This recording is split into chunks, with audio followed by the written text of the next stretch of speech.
दिनों बाद सत्र है, 11 दिनों में सारी चीजें हो जाएंगी तैयार मसौदा?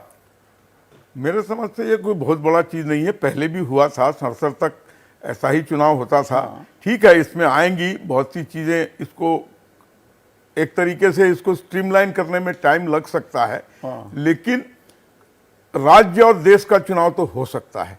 अच्छा। और जो अन्य चुनाव हैं उसको किस तरीके से समावेश किया जाएगा उसमें थोड़ी, और दूसरा ये महिला आरक्षण वाला बिल भी आ सकता है, महिला आरक्षण का बिल भी है। और ये जो विपक्ष कह रहा है, प्रहलाद जोशी कह रहे हैं कि विपक्ष ने जो मुद्दे उठाए हैं उस पर भी हम चर्चा को तैयार हैं, शून्यकाल है नहीं, प्रश्नकाल है नहीं, हो पाएगी चर्चा ये 9 मुद्दे? देखिए, अगर शून्यकाल नहीं है और प्रश्नकाल नहीं है तब तो कोई कुछ उठा ही नहीं सकता है। तो मैं वही तो जानना चाह रहा हूं। लेकिन मुझे नहीं लगता है, हो सकता है इनके मांगों को कार्यसूची में ही समावेश करके उस पर डिस्कशन हो जाए।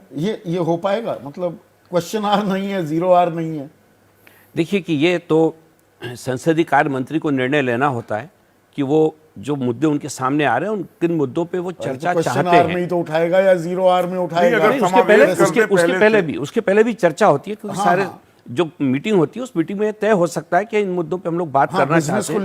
बिजनेस को लेकर बिजनेस कमेटी जो है वो तय कर लेती है। तो मुझे ऐसा लगता है कि देखिए कि देश पे लोकतंत्र है और सारे के सारे लोग लोकतांत्रिक तरीके से चुन के ही पार्लियामेंट पे बैठे हैं और एक दूसरे की भावनाओं को समझते हैं। तो मैं सोचता हूं कि इस मामले में विपक्ष अनावश्यक रूप से डरा हुआ है और शायद डर के पीछे कारण यह है कि उसको ऐसा लगता है कि आदरणीय नरेंद्र मोदी जी के नेतृत्व में जो सरकार काम कर रही है उसके खिलाफ बोलने के लिए इनके पास कोई ऐसे सकारात्मक मुद्दे नहीं है, ठीक है, आलोक शर्मा, कोई मुद्दे नहीं है जिन पे बात कर पाए। आलोक शर्मा, आप डरे हुए हैं, घबराए हुए हैं, वही पुराने मुद्दे, वो 9 मुद्दों की फेहरिस्त बना दी है। मॉनसून सत्र में कोई चर्चा आप खुद करने को तैयार नहीं हुए। सरकार मणिपुर पर चर्चा के लिए तैयार थी, वो 276 167 के खेल में फंसे रहे।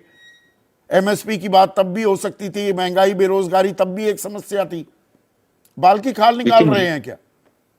मुझे लगता है संदीप भाई कि संसद को चलाना सरकार का काम होता है। तो अरुण जेटली जी और सुषमा स्वराज जी ने कहा था, फ्लोर ऑफ द हाउस कहा था, 303 सांसद लेके भी संसद नहीं चला पाए बीजेपी, तो सरकार छोड़ देनी चाहिए। अब मैं एक एक मुद्दे का उत्तर देता हूं। 9.5 साल से इंतजार कर रहे हैं, अच्छे दिन आएंगे। तो अभी तो 4 दिन 6 दिन बचे हैं, 10 दिन सेशन का भी पता चल जाएगा क्या एजेंडा है। अभी पूर्व वक्ता ने कहा कि सरकार बहुत गंभीर है इस सत्र को लेकर। शून्यकाल इसमें नहीं, प्रश्नकाल इसमें नहीं, एजेंडे का इसमें पता नहीं, कार्यसूची का इसमें पता नहीं, बिजनेस एडवाइजरी कमेटी से इसमें चर्चा नहीं, अपोजिशन से इसमें चर्चा नहीं, लेकिन बहुत सा मोदी जी पता नहीं कौन सा 17 तारीख को पता लग जाएगा, 18 की सुबह पता लग जाएगा। मैं फिर कहूंगा, अगर इतना ही गंभीरता थी, इतनी ही इंपॉर्टेंस थी, तो जिस समय पर कोरोना था तब नहीं हुआ, जिस समय पर मजदूर सड़कों पर ट्रेन के नीचे आकर कट रहे थे तब नहीं हुआ, जिस समय पर सरकारें गिरानी होती हैं तो संसद का सत्र एक्सटेंड कर दिया जाता है। मुझे लगता है जीएसटी के लिए रात को 12 बजे घंटा बजाया जा सकता है, क्योंकि पंडित नेहरू के बराबरी में आकर खड़ा होना था, लेकिन असली मुद्दों पर कभी नहीं बुलाया। हम तो फिर भी कह रहे हैं, अगर बुलाना था आप अपोजिशन को बुलाते, आप बिजनेस एडवाइजरी कमेटी को बुलाते, आप बताते कि साहब ये दिक्कत है, जब बताते चाइना अंदर घुस आया है, चाइना के साथ युद्ध हो सकता है, युद्ध की परिस्थिति है, ऐसा कोई भी बात होती तो बताते आप। लेकिन दिक्कत यह है कि गंभीरता तो है ही नहीं। हार का डर किसको है? हार का डर है बीजेपी को। इंडिया से डरे तो इंडिया का नाम भारत कर देंगे, इनविटेशन लेटर बदल गए।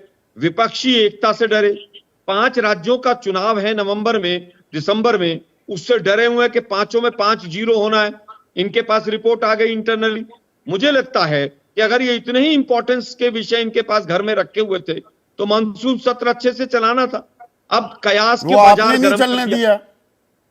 देखिए, विपक्ष तो विपक्ष के मुद्दे उठाएगा ना।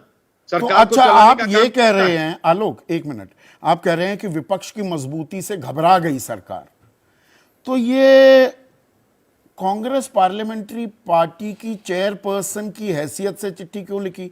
इंडिया की तरफ से, आपके पूरे गठबंधन की तरफ से चिट्ठी क्यों नहीं गई कि इन मुद्दों पर चर्चा होनी चाहिए देश की सबसे बड़ी पंचायत में? देखिए, मुझे लगता है कि उसमें अभी कौन अध्यक्ष होगा, कौन कन्वीनर होगा, ये निर्णय नहीं हुआ था। यही तो उसके में कौन उसके चिट्ठी लिखता, वो एक इंपॉर्टेंट बात थी। हाँ। मुझे लगता है कि चिट्ठी किसने लिखी वो इंपॉर्टेंट नहीं है। हाँ। जो लोग स्टूडियो में बैठ के हंस रहे हैं उनको कुछ तो पता नहीं है। एबीसी पार्लियामेंट का सेशन हो गया और यहां स्टूडियो में बैठ के हंस रहे हैं। गंभीरता को समझिए। आप पहले माथा टेकते हैं संसद की दहलीज पर मोदी साहब, और उसके बाद संसद को आप ठेंगा दिखा देते हैं। यही राष्ट्रपति महोदय हैं। नई संसद के उद्घाटन तक में नहीं बुलाया था उनको, आज राष्ट्रपति महोदया ने बुला लिया सेशन। उस समय पर तो राष्ट्रपति महोदया की इतनी भी आपने वक्त नहीं समझी थी कि आप उनको नई संसद का मुहूर्त करवा लें या उस पर बुलवा लें। ना पूजा के टाइम पे बुलाया इनॉग्रेशन पे, ना जिस समय पर संसद का मुहूर्त हुआ तब। अब ठीकरा फोड़ना है तो राष्ट्रपति के तो अब तो बुला रहे हैं, अब तो बुला रहे हैं, और पुरानी संसद में भी होगा एक हिस्सा इस विशेष सत्र का आलोक, और नई संसद में भी जाकर बैठेंगे ना। नई संसद में उद्घाटन का तो बहिष्कार कर दिया था। गिर गए थे। मुझे लगता बरसात हो गई है, नए पिलर विलर सब चेक करवा के बैठना चाहिए सब सांसदों। आप बैठेंगे कि नहीं? बना दिया संसदीय परंपरा को। आप बैठेंगे कि नहीं? मेरा सीधा सवाल है। परंपरा को ठेंगा दिखा रहे हैं लोग। क्या कांग्रेस इस विशेष सत्र में बैठेगी 5 दिन? मुद्दे जब आप गिना रहे हैं, बैठेंगे हम, और नई संसद में बैठेंगे। मैं समझता हूं बिल्कुल बैठेंगे, और पूरा अपोजिशन बैठेगा और सरकार को कटघरे में खड़ा करेगा। संदीप भाई, अब इनके उल्टे दिन चालू हो चुके हैं। ये जो कदम उठाएंगे उल्टा पड़ेगा अब इनका।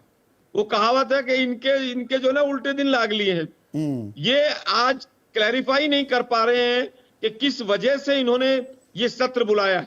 इससे ज्यादा कमजोर और कायर सरकार नहीं हो सकती। अब आपने देसी भाषा का इस्तेमाल कर ही लिया तो वह एक और कहावत भी है गामा में, गाम बस्यानी मंगते आंड लिए।